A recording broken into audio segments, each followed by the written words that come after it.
What this poor bride found about her 82 years millionaire husband will amaze you. The church bells chimed, their joyful peal a stark contrast to the knot of anxiety tightening in Clara's stomach. Her silk gown, a masterpiece of ivory lace, felt heavy, almost burdensome. Today was supposed to be the happiest day of her life. Her eyes, usually sparkling with youthful exuberance, were now clouded with a nervous apprehension she couldn't shake. She glanced at the groom, Bartholomew, standing tall and seemingly serene at the altar. He was 82, his silver hair perfectly coiffed, his tailored suit impeccable. Bartholomew, a self-made millionaire, had swept her off her feet with his charm, wisdom, and undeniable wealth. Clara was young, beautiful, and for the first time in her life, felt like she could finally breathe, free from worry. Yet, as she walked down the aisle, she couldn't shake the nagging feeling that there was something she didn't know about this man she was about to marry. A secret he'd kept hidden behind a veneer of sophistication and generosity. The question wasn't if he had secrets, but how many and what they were, and more importantly what their impact would be on her and her future. Would she be a naive victim, or would her instincts serve her well? This nagging sense of unease was her only companion down the aisle. Clara had always been a survivor. Growing up in a small, struggling town, she'd learned early on that life wasn't a fairy tale. Her parents worked tirelessly, barely making ends meet, and she'd carried the weight of that struggle on her young shoulders. She had always worked part-time and did many odd jobs to help out at home. She had never had time to relax or dream. She had deferred her education after high school because of the needs of her family. After the passing of her parents, she was alone in the world. She worked hard in the diner where she had been a waitress since she was 17. She always had a kind smile and was known for her hard work. Her days were repetitive and unfulfilling, and she felt she had nowhere to go and no direction in life. Then came Bartholomew. He was a regular customer at the diner, always alone, reading newspapers. He was a study in old-world charm, always polite, and always left a generous tip. One day, he started a conversation with her. He asked her name and her dreams, and he listened. He asked her about her life as if it truly mattered to him. She found herself opening up to him, something she had never done with anyone. Their conversations became longer and deeper, and soon, he was asking her on dates. He'd take her to fancy restaurants, to art galleries she'd only ever dreamed of visiting, to the opera, to places that were never a possibility for her before. He showered her with gifts, not just material possessions, but with attention and genuine care. It was like being transported into another world, a world where she felt cherished and secure. Bartholomew wasn't just offering her a luxurious lifestyle, he was offering her a way out of the grind, an escape from the relentless cycle of working to survive. He seemed to understand the hardships she had gone through and offered her a safe and secure future. The age difference, initially, had seemed significant, but his youthful spirit and the stories he shared about his life made it feel less pronounced. He had often talked about his late wife, and always with respect. She had assumed she would be living the same way she had been, but now with him. But, beneath the surface of this whirlwind romance, there was a current of unease. Bartholomew was private, sometimes secretive. He'd brush off questions about his past, changing the subject with a smile and a witty remark. He had told her of how he had made his fortune, but never gave specifics. He had told her that he lived a frugal life because he had come from a poor family himself, and he never forgot his roots. He told her that all of his money was saved up and invested for the future. When she had inquired about his large estate, he had simply told her that it was a gift for an investment he had made early on in his life. When he asked her to marry him, she'd hesitated, a tiny voice in her head whispering warnings. But the allure of a life free from financial burden, the promise of comfort and security, was too tempting to ignore. She did not doubt that she was in love with him. She did not doubt that he loved her. And LL, that nagging feeling that he was keeping things from her persisted. The wedding reception was a lavish affair, a stark contrast to the quiet simplicity of Clara's life. Champagne flowed freely, the air was filled with laughter and the clinking of glasses, and guests, many of whom Clara didn't know, offered their well wishes. She had only met his few relatives who had been polite but distant. She was glad that her few friends from the diner had been able to attend and were very happy for her. She felt a little out of place with these wealthy and distinguished people. As the evening progressed, Clara noticed a subtle shift in Bartholomew's demeanor. He seemed more guarded, less relaxed than he had been in the lead-up to the wedding. He kept checking his watch and excusing himself for quick hushed phone calls. After dinner, when they were alone for a brief moment in the ballroom, she tried to talk to him about it. "You seem troubled. Is everything okay?" she asked, her voice laced with concern. He looked at her, a strange expression flickering across his face. "Of course, darling. Just a few business matters to attend to.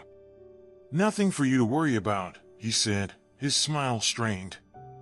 He quickly changed the subject by whisking her off to the dance floor, his hand tightly gripping hers. Later in the evening, while Bartholomew was again on the phone, she excused herself to visit the restroom. As she turned down the hallway, she noticed a door slightly ajar that she had not seen before. Curiosity getting the better of her, she peered in. It was a small study, lined with books and papers. On the desk, a file folder lay open, its contents catching her eye. The label on the file was Family Trust. She had heard him mention a trust, but had never imagined it would be anything like this. She couldn't resist taking a closer look. Inside, she found documents detailing not only his vast wealth, but also a complex web of companies and properties that went far beyond what he had led her to believe. But then she saw it, tucked between the papers, a photograph. It was a picture of a young woman, strikingly similar to her, but much older, holding a young baby.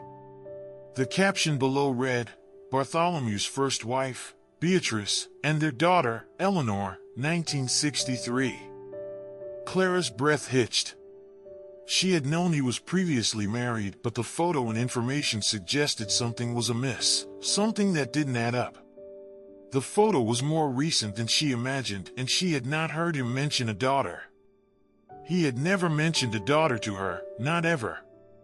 Clara's hands trembled as she carefully placed the picture back in the folder, the seed of doubt she'd had at the altar now blooming into a full-fledged sense of unease. She felt as if the ground was moving beneath her feet. The whole scenario seemed suspicious, and for the first time, she questioned if this marriage was a good idea. The world she was so excited about seemed to be crumbling before her eyes. The discovery in the study was just the beginning. Back at their honeymoon suite, Clara found it impossible to relax. Bartholomew was acting as if nothing was amiss, showering her with affection and compliments. She tried to bring up the photo, but he avoided the subject, telling her she was being silly. She had no idea if what she had seen was truth or fiction. All she knew was that the man she thought she knew seemed to be a stranger. She knew that he was hiding something, something big, and she was determined to find out what it was.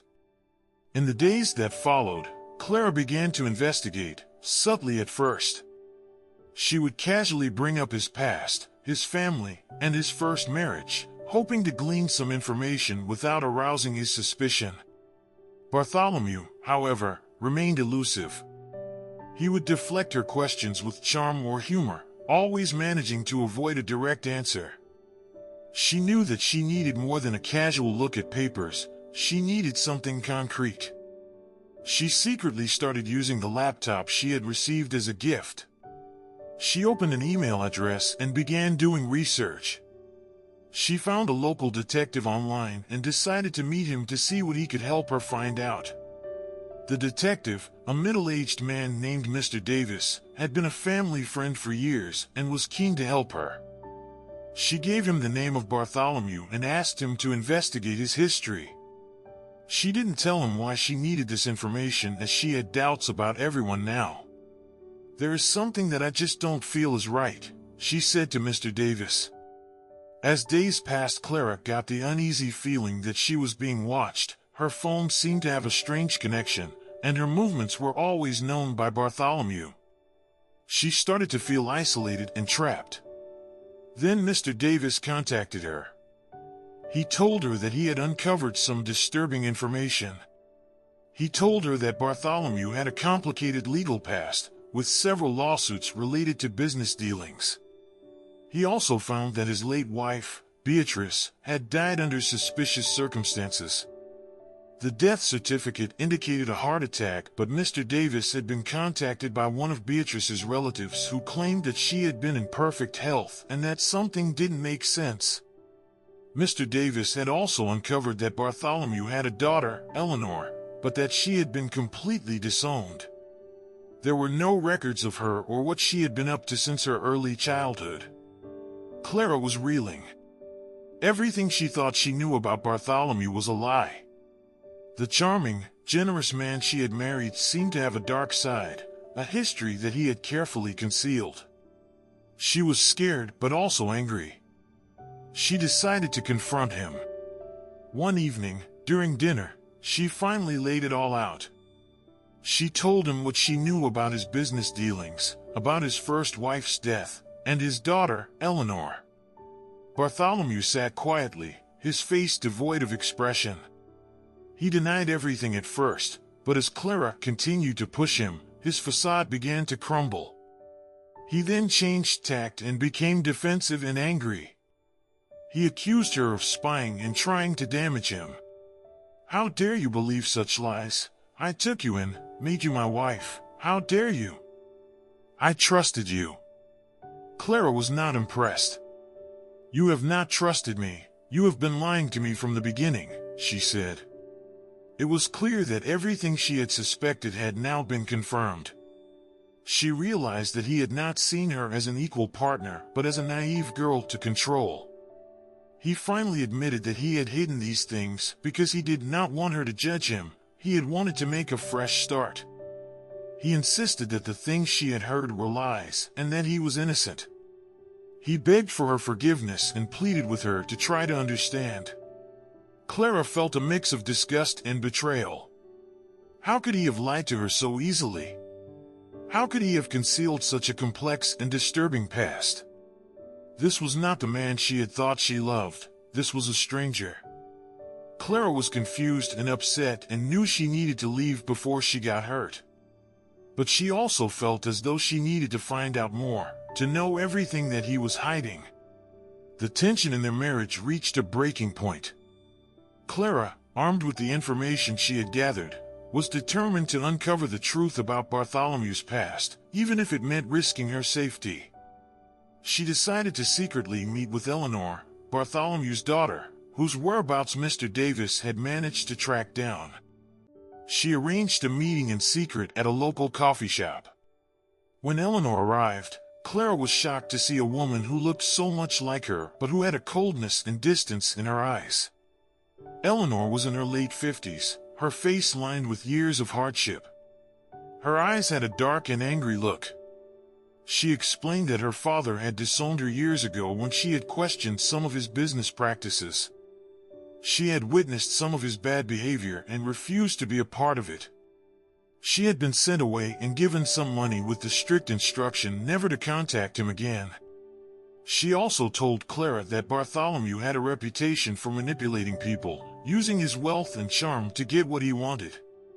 She warned Clara to be careful, that he was not to be trusted. Elanor went on to explain how she had tried to reconnect with her mother only to find she had been dead. It was at that point that she became suspicious of her father's involvement in her mother's passing. Elanor and Clara both found similarities in their stories and were convinced that Bartholomew was not the man that either of them thought. They decided to team up to try to expose him. They set a trap for Bartholomew, pretending that everything was normal while secretly gathering evidence. They secretly set up recording devices in the house and started to video record his actions. One evening, While he was out for a business dinner, they decided to delve deeper into his study. They carefully searched through all of his papers, meticulously documenting everything. It was then that they found a hidden compartment behind a bookcase.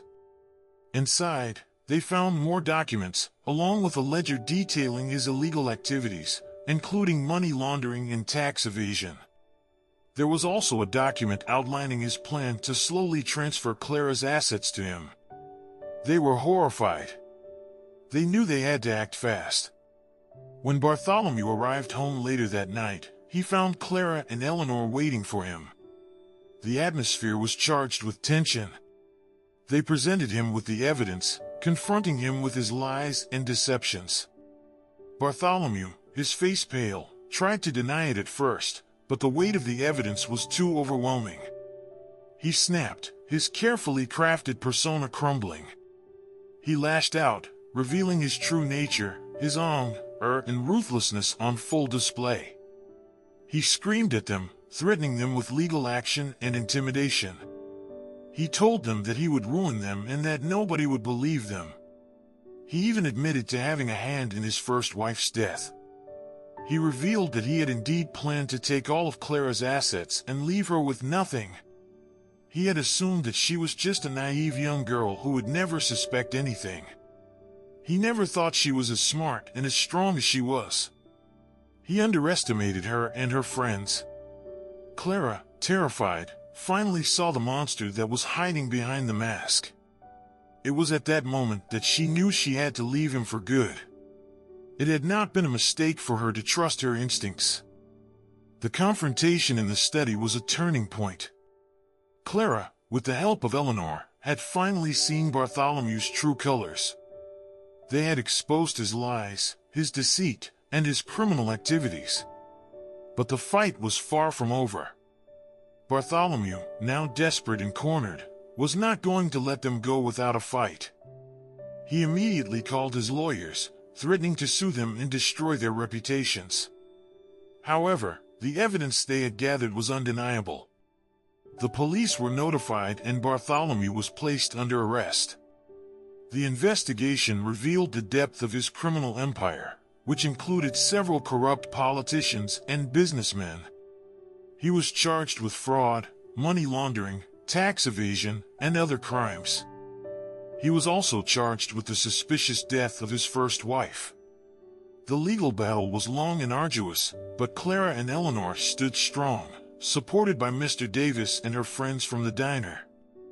They testified against him, detailing his lies and his manipulations. Clara felt relieved as his reign of fear had come to an end. Bartholomew's empire was finally crumbling. His wealth was seized, and he was sentenced to a long prison term. The ordeal had been emotionally draining for both Clara and Elanor. They had both been victims of Bartholomew's deceit and manipulation. They had both been hurt by his actions and both had lived under his shadow. However, they had also found strength and solidarity in each other. They had formed an unlikely bond, a friendship forged in adversity. They understood each other and supported each other.